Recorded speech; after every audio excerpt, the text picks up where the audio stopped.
Welcome to Pratap classes. दोस्तों, Pratap classes के YouTube channel पे आपका स्वागत है।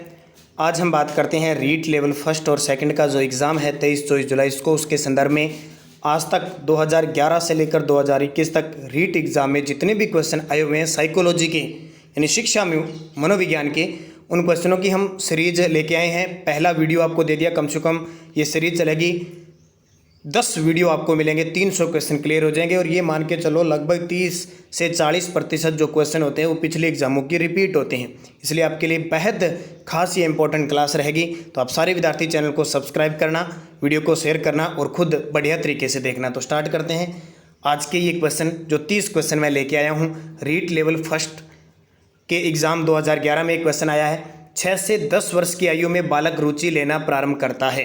तो 6 से 10 वर्ष की जो आयु होती है उसमें धर्म से कोई मतलब नहीं होता, मानव शरीर से कोई मतलब होता है, यौन संबंधों से कोई संबंध नहीं होता है। विद्यालय से रुचि लेता है पहली बार, क्योंकि हम पढ़ते हैं ना कि कक्षा 6 के बाद विद्यालय में प्रवेश करवाना बच्चे को शुरू कर देता है। पहली शुरुआत की क्लासों में उसे आंगनबाड़ी क्षेत्र में छोड़ दिया जाता है, यानी विद्यालय की रुचि लेना शुरू कर देता है। दूसरा प्रश्न देखिए, मनुष्य जीवन का आरंभ मूलतः घटित है। ये 2016 के रीट लेवल सेकंड में आया हुआ है। मनुष्य जीवन का आरंभ मूलतः घटित है तो केवल एक कोष से, किसे? एक कोष से होता है, ध्यान रखना। और सारे विद्यार्थी निरंतर ये क्लास लेना।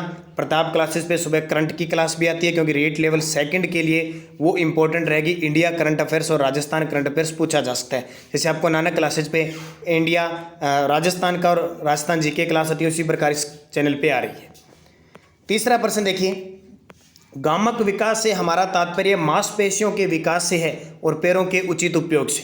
गामक विकास से हमारा तात्पर्य मांसपेशियों के विकास से तथा पैरों के उचित उपयोग से। तो शक्ति और गति से हमारा तात्पर्य, क्योंकि पैरों के उपयोग से आएगा तो शक्ति और गति के उपयोग से। इसके बाद देखिए, अप्रत्यक्ष पथ समस्याओं का उपयोग किस श्रेणी के प्रयोज्यों के लिए किया जाता है। ये रीट सेकंड लेवल 2016 में आया। अप्रत्यक्ष पथ समस्याओं का उपयोग किस श्रेणी के प्रयोज्यों के लिए किया जाता है? तो प्रौढ़ों के लिए। किसके लिए? युवावस्था। युवावस्था के बाद जो प्रौढ़ावस्था आती है उसके लिए किया जाता है। फिर देखिए अगला क्वेश्चन, कुपोषण के प्रभाव के बारे में निम्न में से कौन सा कथन सत्य नहीं है। कुपोषण के प्रभाव के बारे में निम्न में से कौन सा कथन सत्य नहीं है? तो देखिए, जीवन के बाद के वर्षों में यह मस्तिष्क की कोशिकाओं को प्रभावित करता है, तो ये गलत है। यह बालकों के सीखने की योग्यता को प्रभावित करता है, बिल्कुल। बालक निराश और आशंकित रहते हैं, यह कद को प्रभावित करता है। तो कद को भी प्रभावित करता है, बालक निराश और आशंकित रहता है और सीखने की योग्यता को प्रभावित करता है, लेकिन क्या नहीं करता? जीवन के बाद के वर्षों में यह मस्तिष्क की कोशिकाओं को प्रभावित करता है। अगला प्रश्न देखिए, वे संधि काल में निम्न में से कौन बाह्य अभिव्यक्ति नहीं है। वे संधि काल में निम्न में से कौन सा बाह्य अभिव्यक्ति नहीं है? तो देखो, प्रभु सत्ता के विपरीत विरोध बाह्य अभिव्यक्ति है, अशांति है, आत्मनिर्भरता के प्रतिम आगरी, तीनों ही बाह्य अभिव्यक्ति है। जबकि सक्रिय खेलों के साथ बैठकर खेलना अधिक पसंद करना ये बाह्य अभिव्यक्ति नहीं है। अगला प्रश्न देखिए, संवेदना ज्ञान की पहली पीढ़ी है, यह कथन है। संवेदना ज्ञान की पहली सीढ़ी है, यह कथन है मानसिक विकास का। संवेदना जो होती है ज्ञान की पहली सीढ़ी होती है, तो वो किस में आता है? मानसिक विकास में। फिर देखिए, निम्न में से कौन सा कथन मिडिल स्कूल स्तर के विद्यार्थियों के विकास के से सहमत नहीं रखता। निम्न में से कौन सा कथन मिडिल स्कूल स्तर के विद्यार्थियों के विकास से संबंध नहीं रखता? ये रीट लेवल सेकंड एग्ज़ाम 2012 के अंदर आया हुआ है। तो देखिए, कौन सा सहमति नहीं रखता? Middle school. सामाजिक व्यवहार उत्तरोत्तर समवयस्क समूहों के आदर्शों से प्रभावित होता है, बिल्कुल। इस अवस्था में अधिकांश बालक तीव्र गति से वृद्धि प्राप्त नहीं करते, ये गलत है, तीव्र गति से प्राप्त करते हैं। और बौद्धिक और सामाजिक व्यवहार पर स्व प्रभाविता का महत्वपूर्ण प्रभाव होता है, बिल्कुल। अधिकांश विद्यार्थी विशेष रूप से स्व केंद्रित होते हैं, ये भी सही है। तो 2 नंबर इसका उत्तर हो जाएगा। इसके बाद देखिए, बालकों की सोच अमूर्तता की उपेक्षा मूर्त अनुभवों व प्रत्ययों से होती है, यह कथन है। ये बहुत इंपॉर्टेंट है, जो आपका एरिक्सन है, सिगमंड फ्राइड है, दो तीन जो है ना ये यहाँ इनके ये जो जितनी भी चीज़ें वयस्क काल से शिशुअवस्था है, बाल्यावस्था, इनका जो काल जितना दिया है वो अच्छे तरीके से पढ़ना है। तो बालकों की सोच अमूर्तता की अपेक्षा मूर्त अनुभवों के प्रति होती है 7 से 12 की अवस्था होती है। किस आयु में बालक वर्ष, माह, तारीख और वार का ज्ञान कर लेता है? रीट लेवल सेकंड एग्जाम 2011 में हुआ है। तो 9 वर्ष की आयु में बालक वर्ष, माह, तारीख और वार का ज्ञान कर लेता है। बालक में पैरों के कौशल संबंधी विकास कब प्रारंभ होते हैं? बालक में पैरों के जो कौशल संबंधी विकास कब प्रारंभ होता है? दूसरे हाथ की उपेक्षा एक हाथ का अधिक प्रयोग। दूसरे हाथ की उपेक्षा एक हाथ का अधिक प्रयोग बालक में पैरों के कौशल संबंधी विकास कब प्रारंभ होता है? किशोर के लिए आत्म पहचान का विकास अत्यंत आवश्यक है। किशोर के लिए आत्म पहचान का विकास अत्यंत आवश्यक है। ये बात किसने कही थी? एरिक्सन ने। किसकी? आत्म पहचान की, वो खुद क्या है उसकी पहचान, ये एरिक्सन के अनुसार आवश्यक है। एक ही स्थिति मध्य घटना पर मौजूद व्यक्तियों के संवेग होंगे, यानी एक ही स्थिति है, मध्य घटना के अंदर मौजूद व्यक्ति है तो उनकी जो व्यक्तियों की संवेग क्या होंगे? भिन्न भिन्न होंगे। देखो कोई भी घटना घटित होगी, कोई भी स्थिति है, अगर 4-5 लोग खड़े हैं तो उनकी संवेग स्थिति अलग अलग होगी सभी की। एक ही स्थिति मध्य घटना पर, तो ये वापस आ गया। निम्न में से कौन सी विशेषता बालकों के संवेगों की विशेषता है? निम्न में से कौन सी विशेषता बालकों के संवेगों की विशेषता है? तो बालकों के जो संवेग होते हैं वो क्षणिक होते हैं। क्षणिक का मतलब एकदम बालक चलता चलता रोने लग जाता है, चलता चलता हंसने लग जाता है, बालक कुछ भी कर सकता है। तो पल भर कुछ समय के लिए ही संवेग होते हैं बालकों के। निम्न में से कौन सा संवेग युयुत्सा की मूल प्रवृत्ति से संबंधित है? निम्न में से कौन सा संवेग युयुत्सा की मूल प्रवृत्ति से संबंधित है? 3rd ग्रेड टीचर 2013 में आया, क्रोध। कौन सा? जो संवेग जो क्रोध नाम का है वो युयुत्सा की मूल प्रवृत्ति से संबंधित है। निम्न में से कौन सा संवेग के बारे में सत्य नहीं है? बालकों के संवेग लक्षणों से आसानी से पहचाने जा सकते। बिल्कुल, बालक को उसी के देख कर ही पता लग सकता है, उसके संवेग लक्षणों से पहचान सकते हैं कि किस प्रकार का बालक है, रोने वाला है, हंसने वाला है, कैसे व्यवहार करेगा। बालकों के संवेग वयस्कों की तुलना में कम क्षणिक होते हैं, तो ये तो हमने देख लिया, बहुत ही कम होते हैं। बालकों में संवेगात्मक नियंत्रण वयस्कों की तुलना में कम होता है। तो वयस्क में जो संवेग होते हैं काफ़ी लंबे समय तक रहते हैं सोच विचार के, लेकिन बालक पल भर में। बालकों में संवेगों की तीव्रता वयस्कों की तुलना में अधिक होती है बालकों में। तो इसका सही जवाब क्या हो जाए? क्या पूछा? सत्य है नहीं है। तो 4 नंबर, बालकों में संवेगों की तीव्रता नहीं होती है, ठीक है, क्षणिकता होती है। निम्न में से कौन सी संज्ञानात्मक प्रक्रिया है? तो संज्ञानात्मक सम प्लस ज्ञान प्लस आत्मा चिंतन की होती है सारी चीज़ें। बालक के भाषा विकास में मुख्य योगदान देने वाली संस्था है? तो सारे जानते हैं, तो सिंपल सा ही प्रश्न है, फिर भी एग्जामिनर पूछता है कि बालक की प्रथम पाठशाला क्या होती है, और सबसे ज़्यादा जो भाषा विकास होता है वो परिवार से मिलता है। निम्न में से कौन सा भाषा के विकास को प्रभावित नहीं करता? भाषा के विकास को प्रभावित नहीं करता। देखो परिपक्वता है वो करेगी, अभिप्रेरणा भी करेगी, स्वास्थ्य भी करेगा, लेकिन लंबाई और वजन नहीं करेगा, क्योंकि ये अभिवृद्धि का गुण होता है। संवेदना ज्ञान की पहली सीढ़ी है। संवेदना ज्ञान की पहली सीढ़ी है, तो मानसिक विकास की है। किसका मानना था कि भाषा न केवल विचार का निर्धारण करती है अपितु इससे पहले भी उत्पन्न होती है? किसका मानना था कि भाषा न केवल विचार का निर्धारण करती है अपितु इससे पहले भी उत्पन्न होती है? वाइगोत्स्की। कौन कहते हैं? वाइगोत्स्की कहते हैं कि भाषा न केवल विचार का निर्धारण करती है अपितु उससे पहले भी उत्पन्न हो जाती है। फिर देखिए 3rd ग्रेड 2013 में आया हुआ है, मानसिक विकास को प्रभावित करने वाला कारक कौन सा है?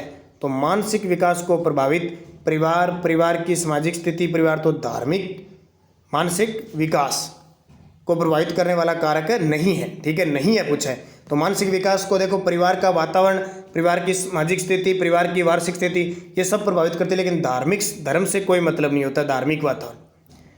सूर्य बच्चे के साथ साथ चलता है, उसके मुड़ने का अनुकरण करता है और बच्चे की बात सुनता है। यह कथन बालक के किस गुण या लक्षण की ओर इंगित करता है? तो संजीव चिंतन की। किसकी? कि एक सूर्य बच्चे के साथ साथ चलता है, उसके मुड़ने का अनुकरण करता है, उसको लगता है कि सूर्य मेरे साथ साथ चल रहा है, सूर्य मेरी तरफ देख रहा है, ये बात होती है संजीव चिंतन की। मादा युग्मक या अंडाणु निम्नलिखित में से क्या में मादा युग्मक या अंडाणु में निम्न में से क्या पाया जाता है? तो केवल एक्स गुणसूत्र। देखो मादा के अंदर एक्स होता है और जो नर युग्मक होता है उसमें वाई गुणसूत्र होता है, युग्मक जो होते हैं। निम्न में से कौन सी ग्रंथि संवेग से प्रत्यक्षतः संबंधित है? संवेग से कौन सी ग्रंथि संवेग से? तो एड्रेनल ग्रंथि है। ये भय, भूख, प्यास ये सारी चीज़ें उपलब्ध करवाती है संवेग। सीखने की खेल विधि उपयोगी है। सीखने की खेल विधि कब उपयोग होती है कि बच्चे को खेल विधि सिखाया जाए? तो पूर्व बाल्यावस्था का समय होता है, बच्चा खेल खेल में सीखता है। पूर्व प्रसूति काल के प्रारंभ से किशोरावस्था के अंत तक होने वाला अध्ययन क्या कहलाता है? पूर्व प्रसूति काल के प्रारंभ से किशोरावस्था के अंत तक होने वाला अध्ययन बाल मनोविज्ञान, यानी इसमें पूरा अध्ययन किसका किया जाता है? बालक का अध्ययन किया जाता है। फिर देखिए, बाल मनोविज्ञान का सिद्धांत प्रारंभ के 4-5 वर्षों के अनुभव पर आधारित होता है। बाल मनोविज्ञान का मनोविश्लेषणात्मक जो सिद्धांत होता है, प्रारंभ के बालक के 4-5 वर्ष होते हैं, उनके अनुभव पर ही क्लियर हो जाता है। 1919 में प्रथम बाल निर्देशित क्लिनिक का निर्माण किया गया।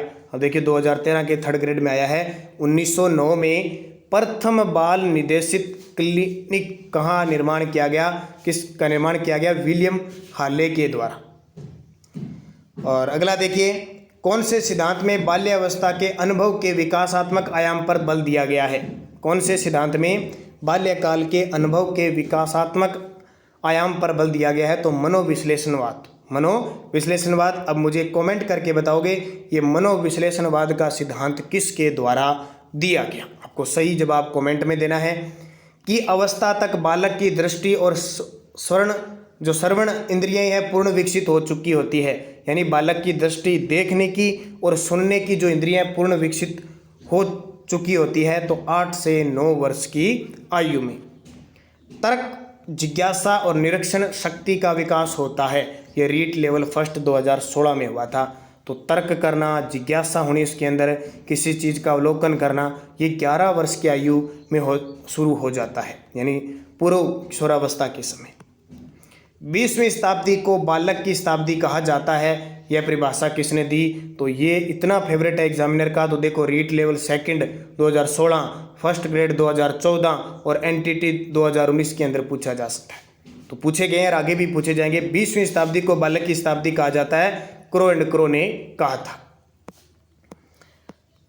किसने बच्चों से वस्तु स्थैर्य के विकास को समझने में सहायता की थी? किसने बच्चों से वस्तु स्थैर्य यानी स्थायित्व के विकास को समझने की थी? जीन पियाजे। अब फिर कमेंट करके आपको बताना है जीन पियाजे का संबंध किस देश से है। बाल्यावस्था के दौरान अपने और दूसरों के नजरिए में फर्क करने में अयोग्यता को दर्शाता है। बाल्यावस्था के दौरान अपने और दूसरों के नजरिए में फर्क करने में अयोग्यता को दर्शाता है। आत्म केंद्रस्थ ईगोसेंट्रिसिज्म जिसको कहा जाता है। अगला देखिए, जब कोई बारंबार अपनी कमजोरियों से निकलने में असफल होता है, जब कोई बारंबार अपनी कमजोरियों से निकलने में असफल होता है और कुछ प्रवीणता हासिल करता है, यानी कमजोरियों से निकल जाता है, आगे संघर्ष करता है, एक कला अपनी प्रवीणता हासिल कर लेता है, या साधारणतः अधीनता या अपकर्ष को ज़्यादा बल देने लगता है, ऊपर लिखित तथ्य को किसने हीन भावना कहा? हीन भावना ये मानी गई है, तो एल्फ्रेड एडलर के द्वारा कहा गया। एक 5 वर्ष के बच्चों में दूसरों के प्रति प्रतिक्रिया और संप्रेषण में कमी है। एक 5 वर्ष के बच्चे में दूसरों के प्रति प्रतिक्रिया करना और संप्रेषण होता है, संचार अवगत करवाने में, भाषा व्यवहार अवगत कराने में कमी है, तथा असामान्य व्यवहार को बारंबार करता है। जो व्यवहार काम का नहीं है, असामान्य है, उसको बारंबार करता है। इस तरह के लक्षण किस चीज का प्रतीक है? किसकी कमी होती है? तो शैशव स्वलीनता होती है। शैशव स्वलीनता। बच्चे के विकास को अक्सर शारीरिक, संज्ञानात्मक, भावात्मक और सामाजिक जैसे 3 व्यापक क्षेत्र में विभाजित किया जाता है। विकास प्रक्रिया इन क्षेत्रों में कहाँ तक संबंधित है? देखो, रीट लेवल फर्स्ट 11 फरवरी 2018 के एग्जाम में है कि बच्चे के विकास को अक्सर शारीरिक, संज्ञानात्मक, भावात्मक और सामाजिक जैसे 3 व्यापक क्षेत्र में विभाजित किया जाता है। विकास की इन प्रक्रियाओं से संबंधित है एक एकीकृत और समग्र प्रकार में विकसित। एक बच्चा जो विशेषता जैसे मौखिक क्षमता में उच्च या निम्न है, बाद की उम्र में भी रहेगी, यह बयान के महत्व पर जोर देता है। तो अनुवांशिकता पे, किस पे? अनुवांशिकता, यानी पीढ़ी दर पीढ़ी उसमें मौखिक क्षमता मजबूत है, बोलने की मजबूत है। कोहलबर्ग के सिद्धांत के अनुसार कौन सी अवस्था में पर एक व्यक्ति का निर्णय दूसरों के अनुमोदन, पारिवारिक आकांक्षाओं, पारंपरिक मूल्यों और समाज नियमों पर आधारित है? कोहलबर्ग के सिद्धांत के अनुसार कौन सी अवस्था पर एक व्यक्ति का निर्णय दूसरों के अनुमोदन, पारिवारिक आकांक्षाओं, पारंपरिक मूल्यों और समाज के नियमों पर आधारित है? तो देखिए पश्च पारंपरिक। कौन सा? पश्च पारंपरिक। मानव विकास परिणाम है। मानव विकास किसका परिणाम है? ये देखो कितने एग्जामों में क्वेश्चन आ चुका है। तो वंशागति और वातावरणीय कारकों का परिणाम है विकास। वातावरण व्यवहारिक शक्ति है जो हमें प्रभावित करती है, किसने कहा था? 2016 के रीट लेवल फर्स्ट में आया हुआ है, रोस ने कहा। रोस ने कहा कि वातावरण वह बाहरी शक्ति है जो हमें प्रभावित करती है। वंशानुक्रम से संबंधित प्रयोग चूहे पर किसने किया? 2013। देखो चूहे पे, बिल्ली पे, कबूतर पे, ये सारे बंदर पे जिसने भी किए वो याद रखना, तो मेंडल ने किया था। चूहों पर किसने प्रयोग किया? मेंडल ने। इनमें से कौन सा वंशानुक्रम का नियम नहीं है? तो समानता है, समानता रहती है, भिन्नता भी रहती है, प्रत्यागमन होता है, अभिप्रेरणा, ये वंशागुण का नियम है, नहीं होता। प्रेरणा दी जाती है, प्रेरणा ली जाती है। अनुवांशिकता की इकाई क्या है? तो ये तो 2018 अभी मैं पहले भी, ये तो आते रहते हैं, जीन है। अनुवांशिकता की इकाई क्या है? जीन है। तो ये थे 30 प्रश्न। अब ये दूसरा वीडियो आपको मिला, इससे पहले एक वीडियो आपको दे दिया गया। लगातार आपको ये साइकोलॉजी के क्वेश्चन देते रहेंगे, निरंतर आप अध्ययन करना। प्रताप क्लासेज यूट्यूब चैनल को आप सारे विद्यार्थी एक तो सब्सक्राइब करो, लाइक करो, शेयर करो वीडियो को, और क्योंकि आपको करंट की क्लास मिलती है और ये रीट के पेपर के बाद आपको सेकंड ग्रेड और इनके मॉडल पेपर भी यहाँ उपलब्ध होंगे। बस कमी आपकी रह जाती है, आप निरंतर अध्ययन कीजिए, अच्छे तरीके से पढ़िए। और नानक क्लासेज के यूट्यूब चैनल पे और टेलीग्राम पे आपको लिंक मिल रहा है, वहाँ से लीजिए, अच्छे तरीके से अध्ययन कीजिए और अपनी तैयारी को चार चांद लगाइए। क्योंकि आपको कह दिया, आप 2011 से 2021 तक हम लगभग 300 क्वेश्चन करवाएंगे, तो मान के चलो 5 से 10 क्वेश्चन आपको वापस मिल जाएंगे। और बहुत बड़ी बात होती है जब 5 ही पर्सन अगर 5-7 वीडियो से मिल जाए तो हमारा सिलेक्शन हो जाता है और हमें ये रीट पात्रता परीक्षा पास करनी है। तो धन्यवाद सभी विद्यार्थियों को। जय हिंद, जय भारत।